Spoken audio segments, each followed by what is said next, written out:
Manchester United ayaa lagu soo waramayaa inay difaaca kooxda Barcelona ninka la yiraahdo Julius Kounde ay ka dalbatay si ay xidigan ay saxiixiisa u helaan. Ciyaaryahan Kounde oo doonaya inuu isaga tago garoonka Camp Nou ayaa heshiiska uu kula joogo kooxdan ka dhisan Catalonia waxaa lagu burburin karaa 50 milyan oo euro. Kooxda Man United waxa ay sheegtay inay si adag xidigan u daneynayso waxaana la sheegay inay xiriir kala soo sameysay kooxda Barcelona, laakiin kooxda Barcelona ayaa weli ka hadal go'aankeeda ku aadan xidigan iibi doonta in kale. Isla kooxda Man United ayaa ku guda jirnay waxaa lagu soo waramayaa in bartilmaameedyada ay doonayso ay ku soo dartay ciyaaryahanka difaaca ee kooxda Chelsea Trevor Chalobah kaasoo ay doonayso inay xaajood kala sameyso kooxda ka dhisan Stamford Bridge. Sahan ka socda kooxda Man United ayaa lagu soo waramayaa inay kooxda Chelsea ay loo soo diray dhankeeda si ay u soo qiimeeyaan xaaladda xidigan. Man United ayaa doonaysa inay dhanka difaaca iska adkayso xilli ciyaareedkan. Ciyaaryahanka reer Brazil ee kooxda Real Madrid Rodrigo ayaa lagu soo waramayaa inuusan go'aansan inuu ka tagi doono kooxda Real Madrid xilli la hadal hayo inuu ku biirayo kooxda ka dhisan garoonka Anfield ee Liverpool. Manchester City ayaa maanta ku soo biirtay xiisaha xidigan loo hayo waxayna ka mid noqotay kooxaha daneynaya ee ka socda horyaalka Ingiriiska. Rodrigo ayaa kooxda Real Madrid horaantii bishii February sheegtay inay doonayso inay xidigan iibiso waa haddii ay hesho ciyaaryahanka Mbappe, waxaana muuqata inay doonayso inay Mbappe marka ay ka saxiixdo ay ciyaaryahankan iibiyaan. Lacag u dhaxaysa 100 ilaa 80 milyan oo euro ay ku doonaysaa inay ku iibiso. Waxaana wargeysyada dalka Isbaanishku ay sheegayaan in kooxda Liverpool u dhowdahay in xidigan saxiixiisa ay hesho. Kooxaha ka dhisan horyaalka Sacuudi Carabiya ugu horeysa kooxda Al Ittihad ayaa lagu soo waramayaa inay kooxda Liverpool ka soo dalbadeen laba xidig oo muhiim ah kuwaas oo kala ah ciyaaryahanka Luis Diaz iyo xidig kale Joe Gomez. Labada xidig ay doonaysaa inay kooxdan Liverpool ay ka iibsato kooxda Al Ittihad ee ka socota horyaalka Sacuudiga. Inkastoo qiimaha ay ku doonaysay aysan sheegin, laakiin maanta ay ku shaacisay bartilmaameedyada labada xidig ee kooxda Liverpool waxaana imaanaya dalabkan xilli Liverpool hoggaan cusub u qabtay. lamana oga inay ogolaan doonto inay xidigan iibiyaan. Diaz waxa hore uu dalab uga helay kooxda Barcelona oo doonaysay inay saxiixiisa hesho.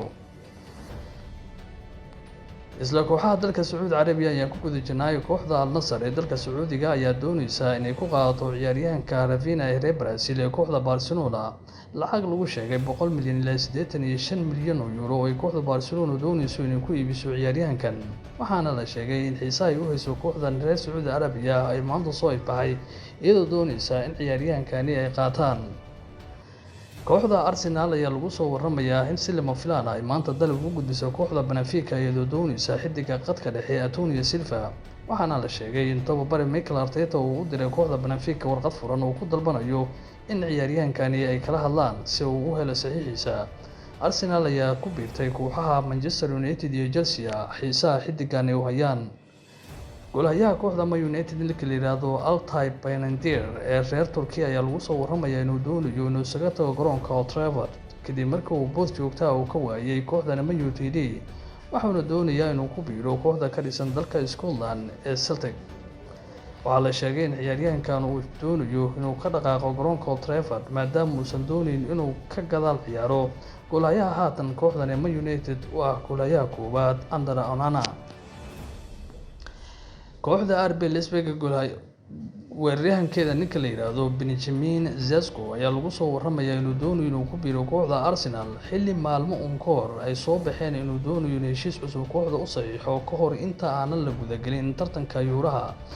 Laakiin Arsenal ayaa la sheegay inuu doonayo inuu ku biiro waxaana sidaas u xaqiijiyay warbaahinta dalka Jarmalka. Ciyaaryahankani aabihiis soo sheegay in ciyaaryahankiisu uu doonayo inuu ka ciyaaro horyaalka dalka Ingiriiska. Kooxda Arsenal ayaa lagu soo waramayaa inay doonayso inay fasaxdo Alexander Shevchenko oo doonayo inuu ku biiro kooxda Bayern Munich. Tababaraha cusub ee kooxda Bayern Vincent Kompany ayaa ka dalbaday ciyaaryahankani reer Ukraine inuu ka ciyaaro garoonka Arena. Waxaana la sheegay in kooxda Arsenal ay suuragal tahay in xidigan ay fasaxaan.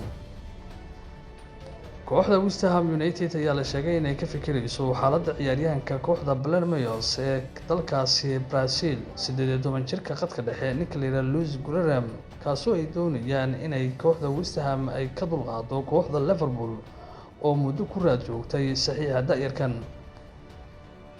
kooxda Monaco ee dalka Faransiiska ayaa maanta ka dalbatay kooxda reer London ee Chelsea inay ka iibiso ciyaaryahankooda afka hore kubadda ka qaabiya ee Real Albania ninka la yiraahdo Armando Broja, waxayna sheegteen in ciyaaryahankan ay doonayaan inay heshiis ay kala yeeshaan xaaladiisa mustaqbalka.